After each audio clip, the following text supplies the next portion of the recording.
Hi friends, host Eric here, talking with Fancy People, and I'm here with the wife-to-be Kimberly, and we are going to talk this evening about introverted sensing and or basically accumulation of time in a relationship and how it changes the people in a relationship, their thoughts about the relationship, their thoughts about each other, etc.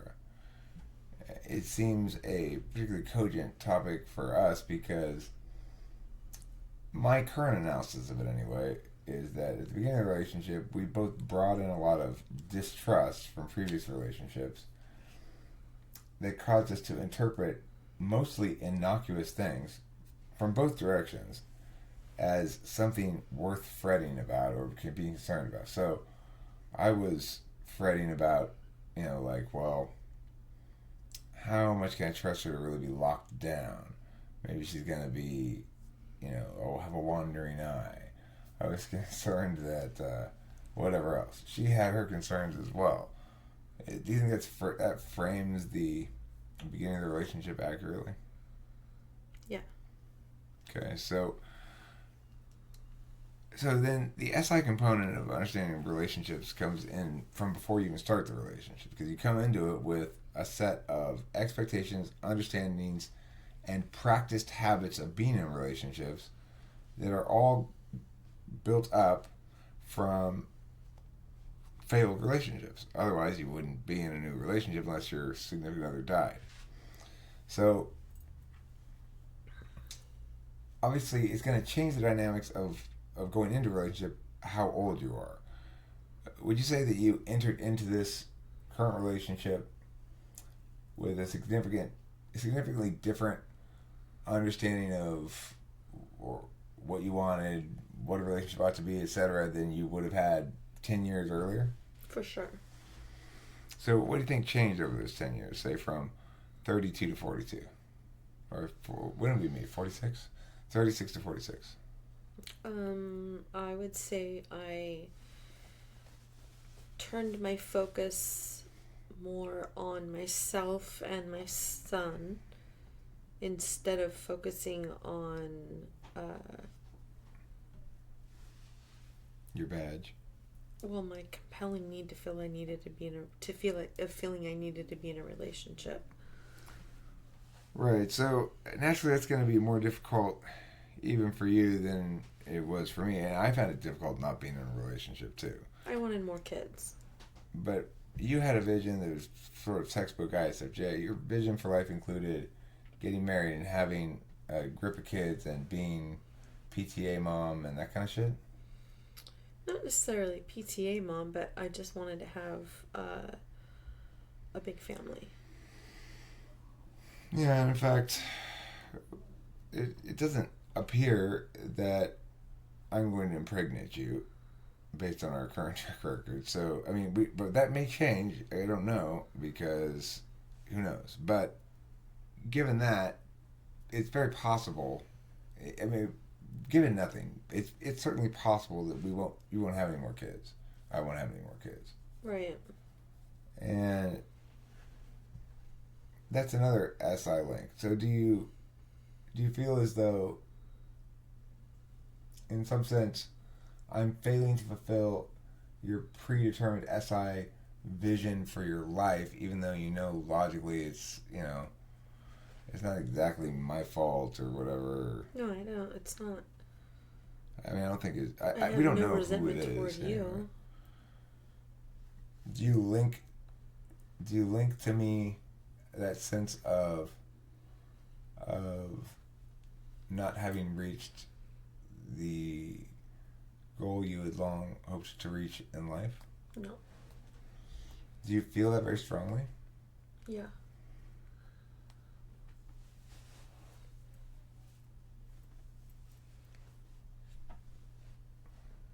It's interesting. I wanted to have probably another kid too, but I didn't really care that much. I knew if I hadn't had one, I would have been very upset. I probably would feel like you feel about it, what sounds like you do, but Mm-hmm. I didn't really feel like I needed more than one. I needed one,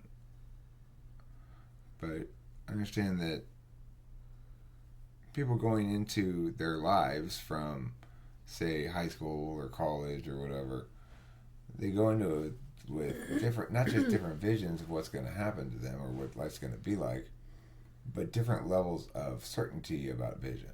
Expectations. Yeah, I didn't leave college with a lot of clear vision about what I wanted in life at all. I didn't know I wanted a family or didn't want a family. I did know I wanted to have a kid at some point at least. And by the time I was 28, I had myself one, you know? Yeah, well, being a woman, living amongst a ton of women, growing up with nothing but girl cousins and whatnot, I learned that early on, most of the girls that I grew up with and played with and formed relationships with, we had already named our children and would often talk about So what were some... how many kids we would want. Did you keep the name you had decided when you were 12 years old? Did you keep that name for your kid? No. What was it? What were some of your early child names? Dusty. Dusty. Who knows? We might have Miracle Baby. We could call it Dusty. I used to have this thing for initials, and then I got to name my cat TJ. TJ's a pretty good initial name. You just thought like, if I could... I just thought it was cool. JT, TJ. Right. I imagine you lying in bed at age like 14 and imagining like, hey, I'm TJ. I'm hunky, and I'm here to kiss you. No. That's what I wanted to name my cats. Okay. But I only had cats, so I got to name my cats. Well, you did have one kid. Who picked Colin's name, you or your husband? Me. You, okay. He wanted our son to be named Roy. Colin got lucky. Isn't that horrible? Colin is lucky you interceded on his behalf. This is the crazy thing about this. Tara wants to name their first son Roy and had no idea. Why? She loves that name. Apparently my dad wanted to name me Heinrich.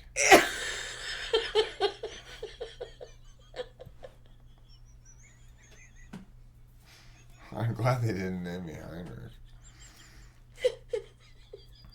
I'm going to be nicknamed Heiny. I'm not shocked. Eric's not great, but it's fine. I mean, it's kind of just an ordinary name, you know? Thank God. Yeah, not so great. I don't like my middle name. Okay, but that's what I want your band name to be. Heinrich Strauss. No. I want the picture. I want your band name to be Heinrich, and then there's going to be a banner in the back of it. And it's that picture of you and your mom sitting in the lobby of a hotel with you with your Hawaiian print shirt on. Or the one in the chair. Yeah, you guys just remind me so much of like Fantasy Island guests. Well, look at the little picture that reminds me of tourism. It's like we look like tourists. You look like absolute tourists, and you look like the spoiled child in tow. Yeah, well, that's a pretty apt description, I suppose. I wasn't exactly spoiled. I was... bow ties in every picture. Okay, well, I mean, that's not spoiling a boy. No. To put them in But it was like ties. You had this like weird silver spoons. I was very comfortable as the only child in my parents' household. My parents were very fiscally wise people, which means I wasn't spoiled in that sense. I wasn't given shit because, you know, they're you know, they were looking big picture about the family all the time, I guess, or the finances, or who knows why. Why we get off topic is what I want to know.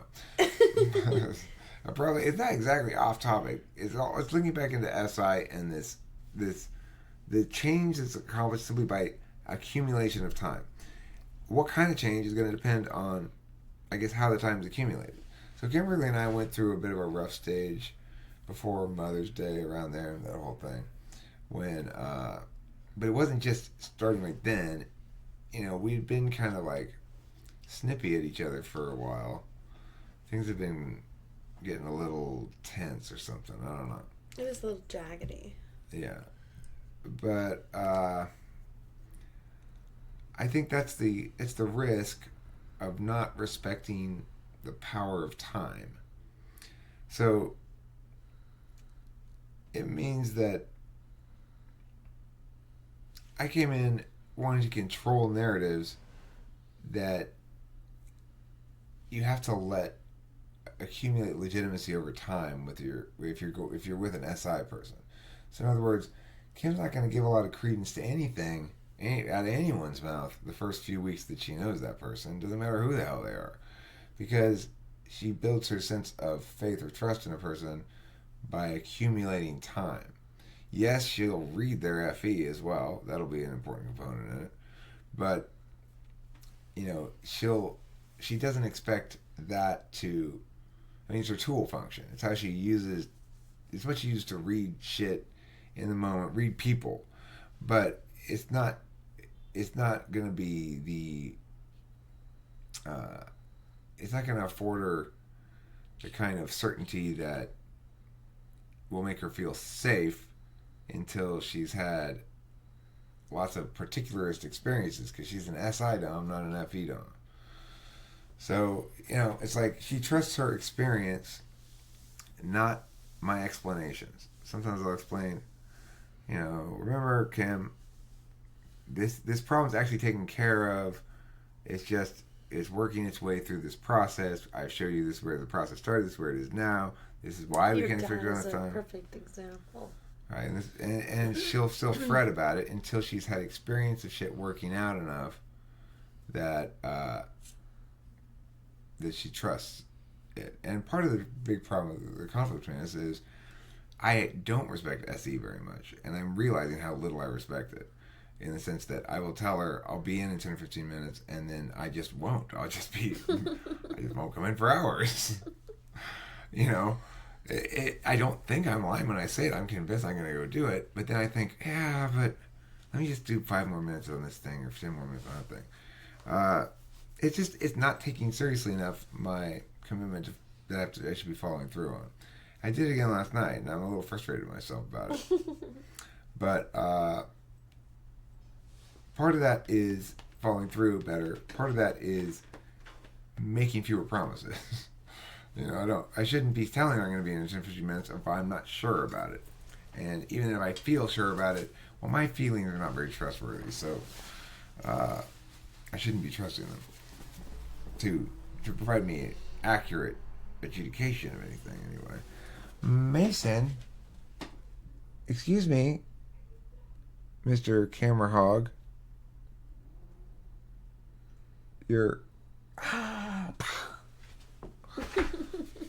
You got me, Mason. You got me good that time, buddy. Come here.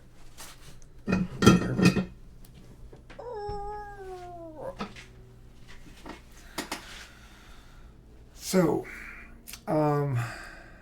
describe, if you will, for me, Kimberly, how you feel, your perspective on relationships and or this relationship has changed as you've accumulated more time in this relationship. Can you repeat that?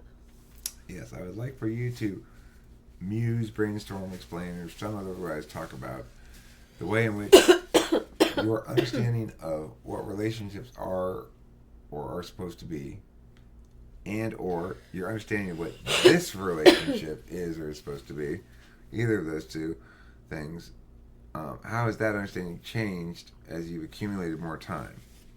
What has time revealed to you in terms of, not specifically me necessarily, although you could talk about that, but I mean in terms of the mechanics of relationships?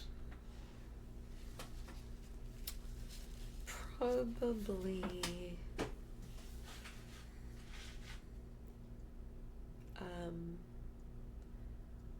better understanding of compromise. You can talk about being in a relationship and say that you understand that being in a relationship is about compromise, but it's impossible to explain that without experiencing it. Yeah, well, because compromise is going to be something that in any given relationship is sort of relative to that relationship. So it's like. But since I haven't been in a relationship in so long, that's probably been the biggest thing that stands out. Interesting. I would say that's fairly accurate self-assessment. I think that you had a somewhat skewed understanding of compromising. I think I had a skewed understanding of consensus. Like, early on, I kept trying to reach consensus, which basically means get you to agree with me or find where I can agree with you. But that's not something that you value or are accustomed to using as a means of resolving conflicts. Right. So I haven't needed to. We didn't just walk into a video, did we? yeah, you did. It's fine though. You're welcome to stay here. If you have any comments, we're talking about SI and or just basically the accumulation of time in a relationship and how what that reveals about relationships that we didn't know if we hadn't had that long of a relationship before, for example, or hadn't had that long of a relationship in a while or something. Or additionally, you might attack it from the angle of like, well,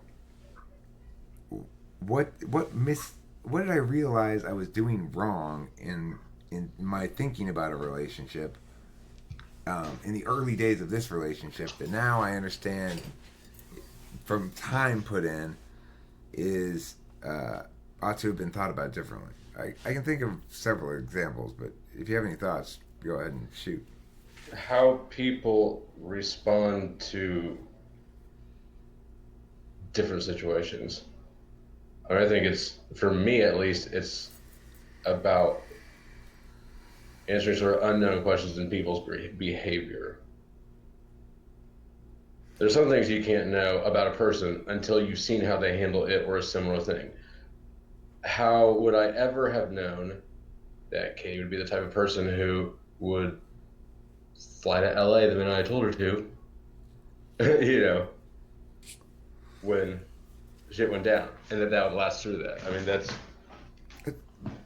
I think ETPs can't respond in the moment. It has to be filtered through SI, which is lower down, so it takes longer. But then once it's there, they seem to have a more like expanded picture of events. Right.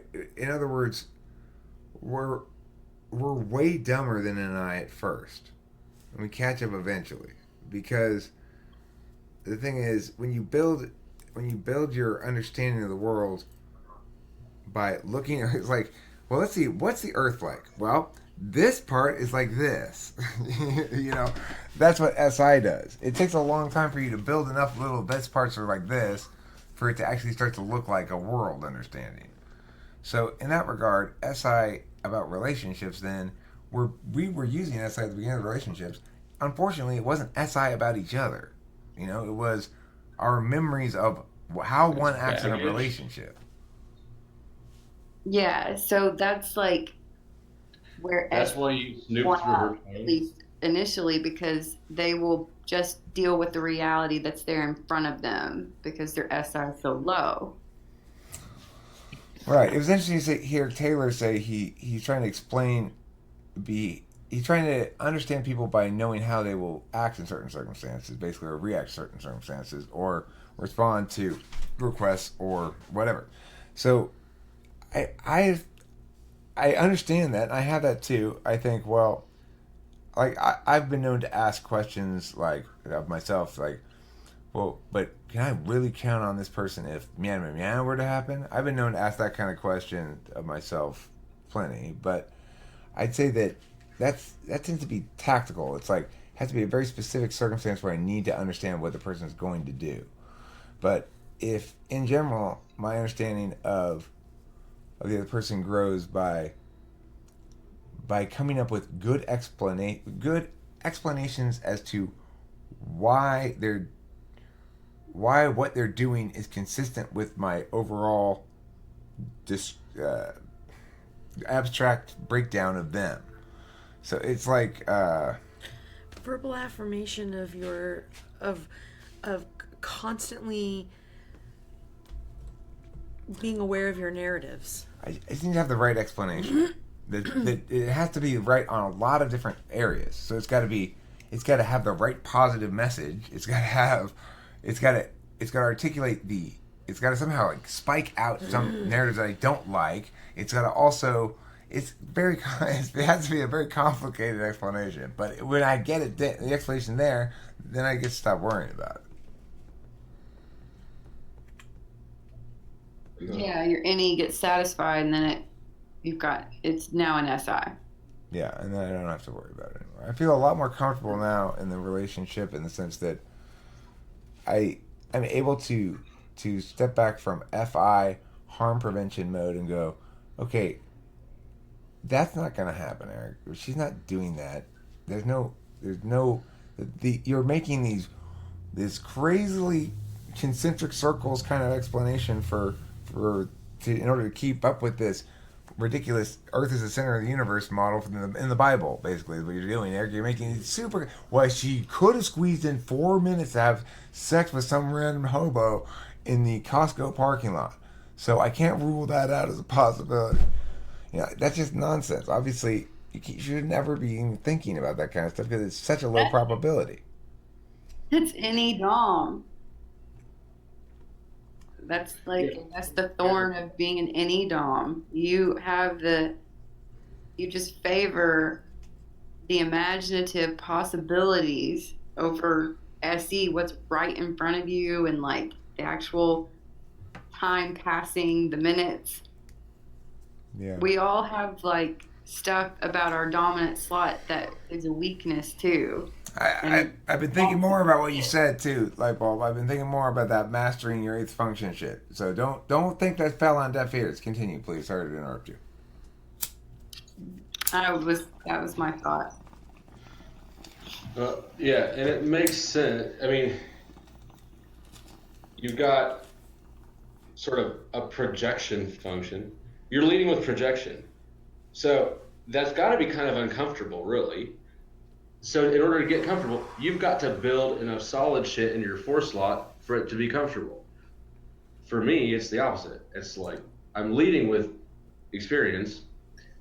Once I've built enough experience to give you some of my intuitive trust or whatever, it's not a reduction of anxiety. It's like, congratulations, you've graduated. You've gone, because of this experience and how you handle yourself, you've gone up a level in trust.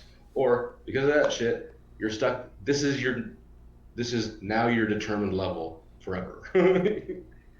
I saw that you can't get any higher, which is fine, because The thing is, I think it's fair to say that the 8th slot function is like a drug you don't ever abuse because you don't like it very much, but you like it enough to do it sometimes. In that sense, you've mastered it more than you've mastered the drug that you like a lot, right? Because you do abuse perhaps the drug you like a lot. I like my 8. You like your 8? Like I think. Oh, that's a different 8. We're talking different 8. That's angry 8. You do like your angry 8. I do. But we're talking very about satisfying. Your 8th slot is introverted intuition, Lightbulb's dominant function, and Opaloid's dominant function. What does angry introverted intuition look like? It's a knowledge function. Does it get angry? I don't think it does. Didn't you say? Never mind. I was explaining because she was when we said 8. we're talking about 8 Angry slot 8. function. You type She 8. thought she we meant 8 like Enneagram 8. And so I was clarifying for her. Uninformed me. I mean, you're not that uninformed. You thought you knew what we were talking about when you thought we were talking about Enneagram type 8. So there's some level of informativeness there. I'm trying. Which we should be talking about far more than we are, I feel like. I just don't. I agree that it's powerfully explanatory and it resonates in like a intuitively that feels right kind of a way, but you can't really go anywhere with it. With what? Enneagram. Oh. You. On public. Yeah, I suppose it's more. It's more. It's complete. It's more complete. You can't develop it. It's you complete. Want something you can take and build on. Right. Yeah. It's you complete. Enneagram's complete, so there's nothing else to do to it. Yeah. If I were an explainer type rather than an ideator, I probably would go, "Oh, there's plenty to explain about this, but there's not really anything to do with it." The problem with this model is it's too good. Right. It's done. The problem with it is that it's done. Let's take this half-assed one over here, and maybe we can fix her up. Or at least have fun in the process, you know. Right. I get it. That is sort of an issue.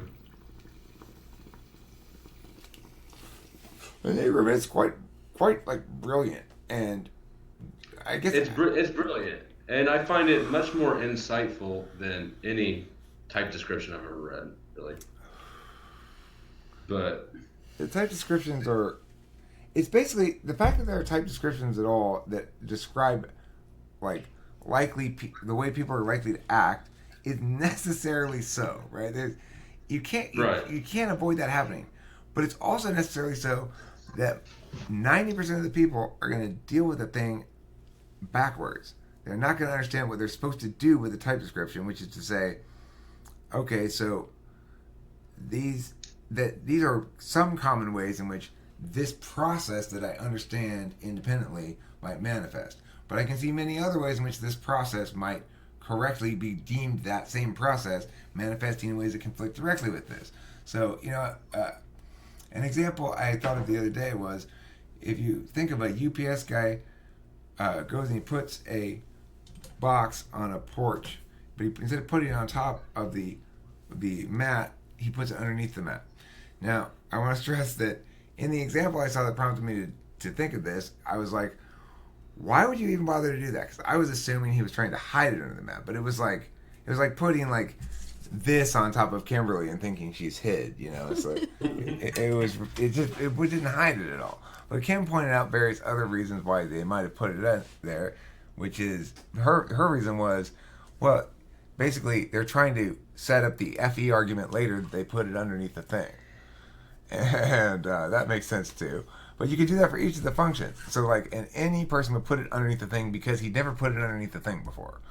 A TI person would put it underneath the thing because it's the most consistent behavior with their self-identity value matrix that goes, I'm a person who is reliable about putting things under here, and they have to be consistent with that or else they'll be hypocritical or something like that. That would be like a TI reason.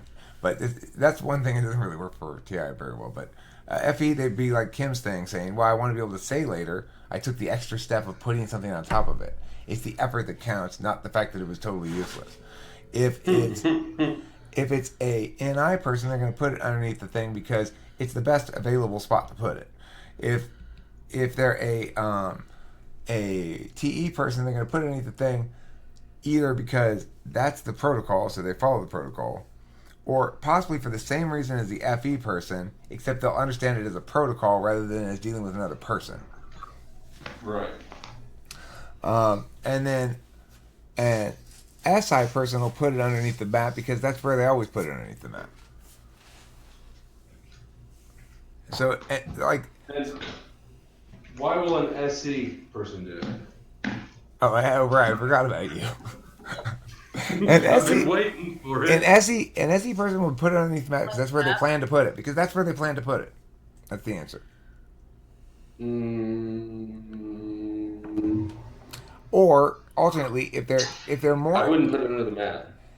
Okay, look, the thing is, most SE DOMs, I think, don't they prioritize the physical aspect of SE over the metaphysical aspect of SE.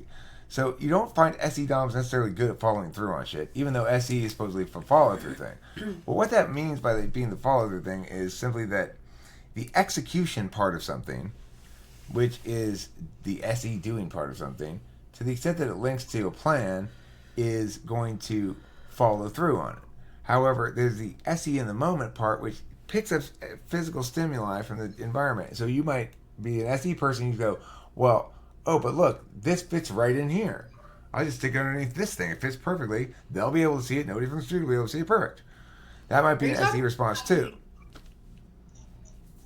Are you talking about hiding a key? No, being a UPS guy delivering a package and putting it under a mat where it's sillily not hidden, really. You know, the mat doesn't hide it all.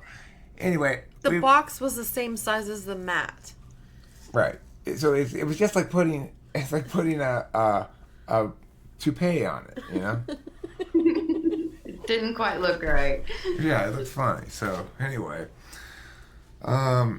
anyways, I can see myself doing something like that for the FE reason too, though. Oh yeah, Taylor, you need a toupee. Nobody's locked into their just one reason. However, I think you're most likely to give into your dominant functions value. Oh, yeah. So Kim is most likely to do what she's done before. I'm most likely to do something different. Although I have learned to bring that in because you have to.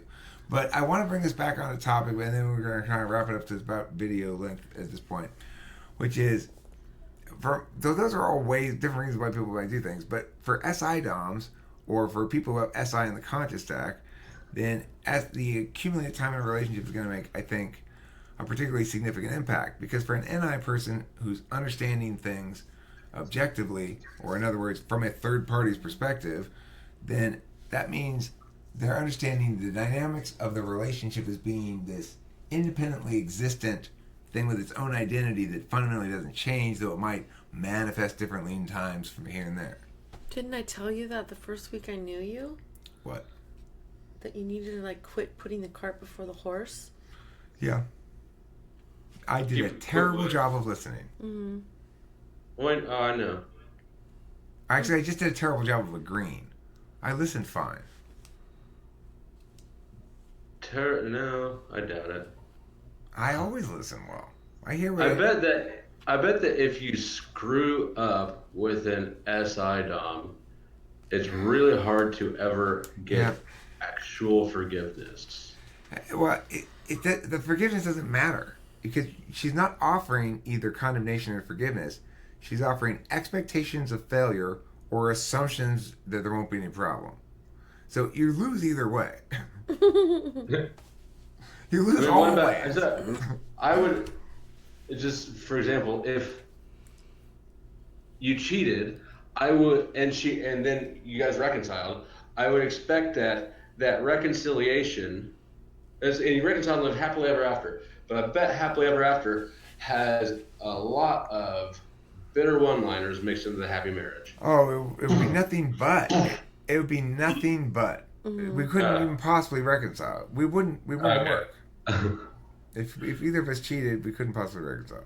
If we got caught, you know. I mean, I'm never going to cheat, so I don't got to worry about getting caught. No, but we do still do that. Even when we had, all of the horrible contention in the very beginning, I still do bring up things that happened. Right. I mean, but we're talking it all out is a nice thing. It's like we used to do a lot more of that jabbing. We're trying to stop, basically. And I'm pleasantly impressed and surprised. Lots of people do that in relationships, though. Like, that's not a type thing at all. No, it's an indulgence thing. It's like, are you gonna indulge yourself in your shittiness or not? And it's a faith and trust building thing too. Like, it's almost like when you bring up something that hurt you, you're kind of checking the other person to see, like, did it matter? Does it still matter that hurt you? Are you still going to continue to try not to do that thing again? So it's an insecurity on the person bringing it up, but it just depends on how much it finally crosses a threshold where it becomes too loud of an insecurity. But everybody does that. Here's the problem that I ran into with that whole thing is that it's like what I was looking for to get from her were sets of words that were the words I wanted. Like in general about a lot of things. Look, Kimberly, I know we're going to do what I suggested we do, and you are going with me, but you're not going with me for the right explicitly stated reason. I can infer that possibly from what you're saying, but when I ask you questions, not direct, of course, because I'm trying to know what you actually think by not letting you know what I'm actually asking, okay? So I'm going to set you up with all these questions that give me answers to things that appear innocuous, but actually from which I can infer all these other things, right?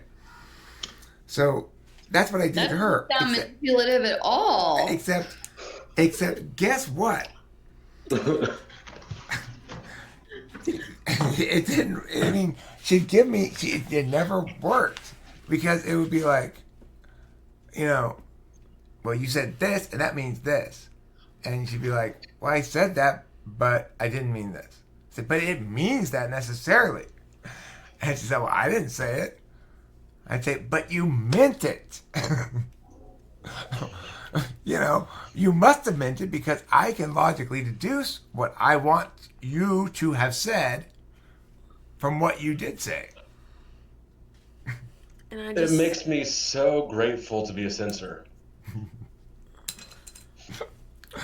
Don't do that. If you're in a relationship with somebody, don't do that. Okay, what I did, don't do that. Don't do that thing. Hey, Abraham. I am dying of thirst. How long is this video right now? Cam, I want you to talk some more. I want you to comment upon the things you've heard thus far from everybody or from me or any other thoughts you might have while I go get a bottle of water. Would you like one? No, I don't want to talk alone. Okay. Well then, we'll be Taylor. Let's do it. Taylor, talk while I'm gone, please, or somebody else. Okay. Kimberly, you look great. You look like you dropped some weight or something. You're looking good. And Abe noticed his cue to hose the crowd in FE. I, on the other hand, have gained several pounds. So I lost them and you throw found out them? a fishing line for some more FE back. Hey, I want to talk to Eric. I need to pull some shit out of my ass. Are we done? We're done recording the video, right? He didn't.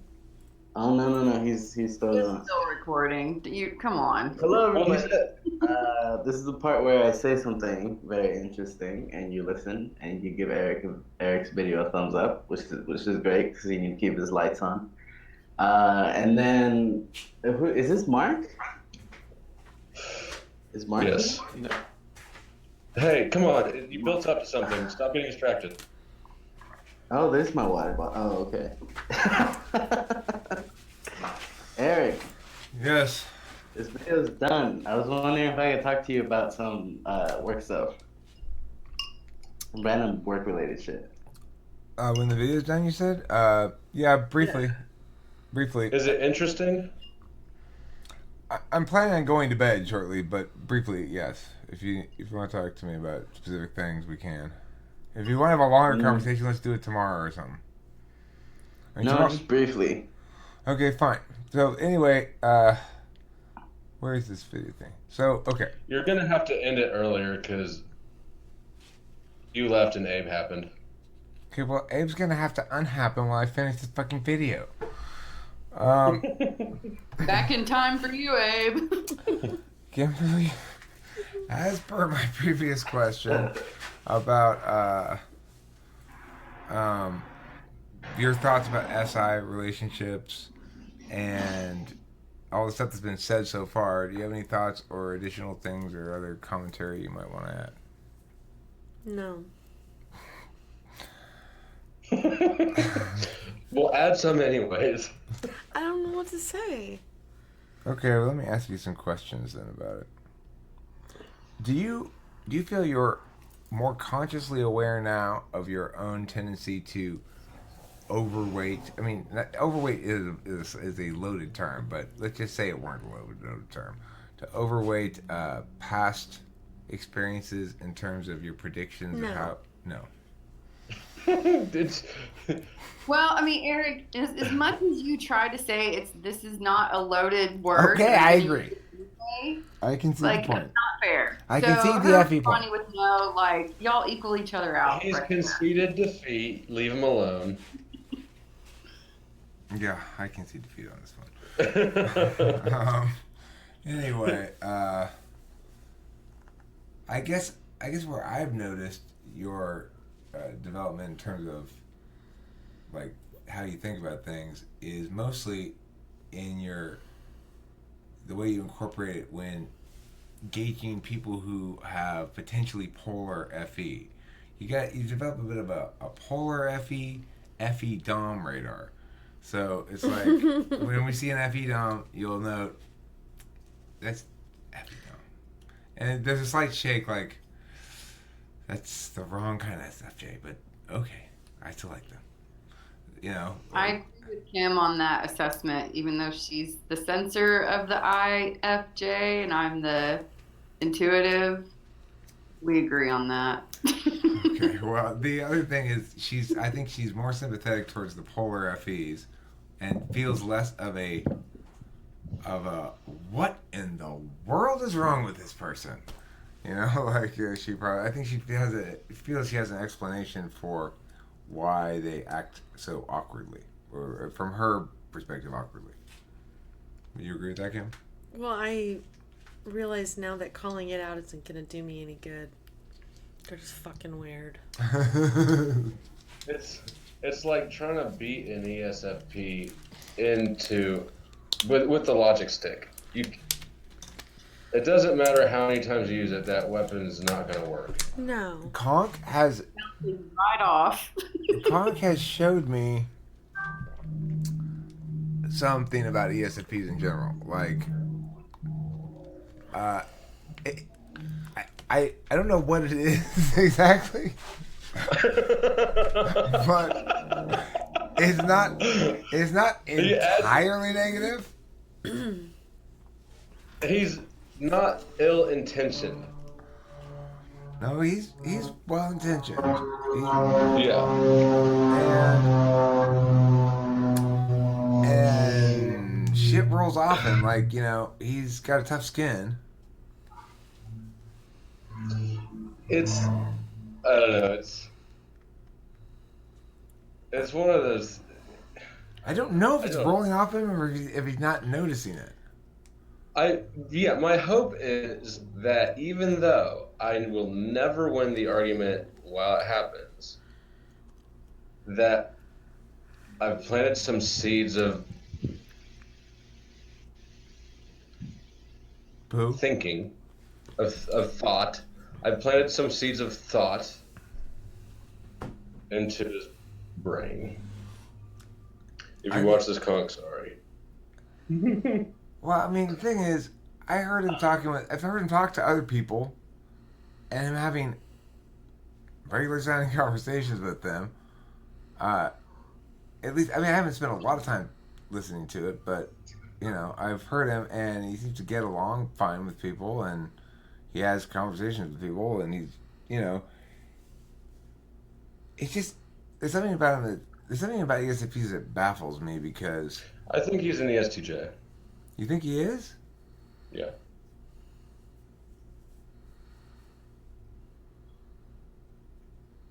Why is his TI so terrible though? He doesn't use FI really well.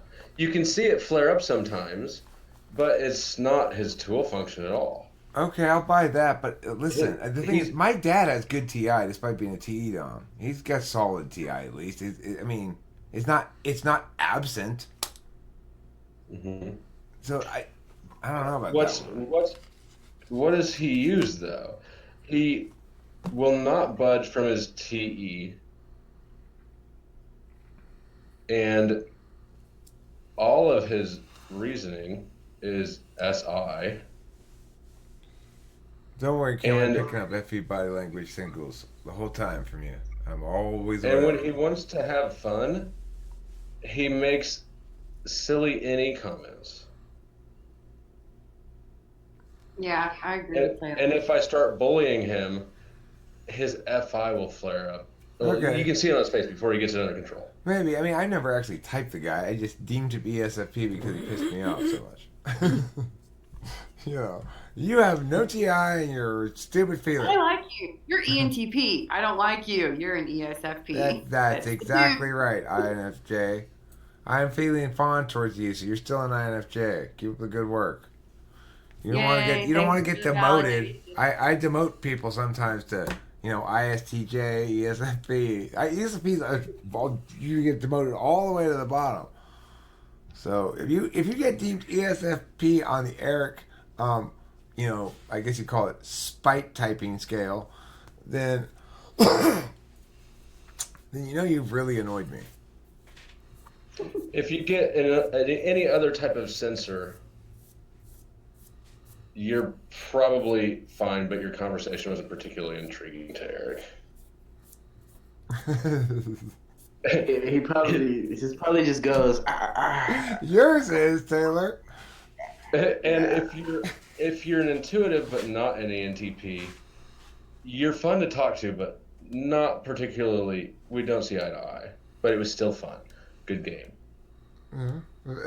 And you're wrong, but I'm not going to bring that up or focus on that. You're wrong, but I like it anyways. It was fun discussing things. And I don't hold your wrongness intuitive. against you.